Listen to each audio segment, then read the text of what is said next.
आज चाहिँ हाम्रो ग्राउन्ड है कम्प्लिट चाहिँ भइसक्यो, तर ग्राउन्डभरि ढुङ्गा रोडा भएको कारणले है यसलाई चाहिँ रोलर लाउनु पर्ने छ है। त्यो रोलर लाउनुभन्दा अगाडि है अब ढुङ्गा रोडाहरू चाहिँ सबै उठाउने काम चाहिँ आज भइरहेको छ है। पिकनिक जस्तो उपर खाना पनि पाक्दैछ है। यहाँनिर है कमिला जस्तै काम गराइ हुँदैछ है। यता गरिसक्यो है। अझै यसलाई दोहोऱ्याउनु पर्ने छ, एकदम कमिला लड्ने बनाउनु पर्ने छ है। यहाँ पर खाना बनाउँदैछ है।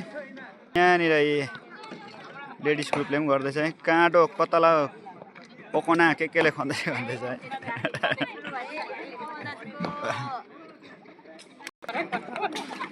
ए फटाफट फटाफट फटाफट ल कमिला लडेको जस्तो बनाउनु पर्छ है। कमिला लड्ने बनाउनु पर्छ, कमिला लडे जस्तो परे। यता चिल्लो भइसक्यो। यसलाई फेरि एक दोहोर गर्दा त बस त्यहाँबाट रोलर कुदाउँदा त भइसक्यो त। अब म खुवाउँछु नि न्यु इयरमा लास्ट 31मा सबैजना यहाँ भेला हुने, रमाइलो गर्न। 31मा त्यही त बनभोज खानुपर्छ। ढुङ्गा तोड्ने कामहरू भइरहेछ है।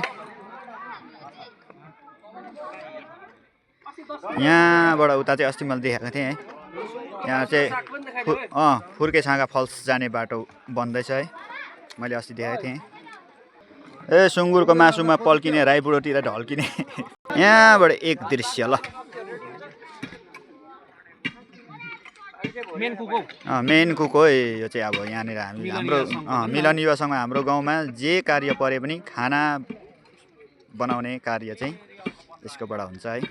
एकदमै मिठो, सबैले रुचाएको टोइलेट बाथरुम है।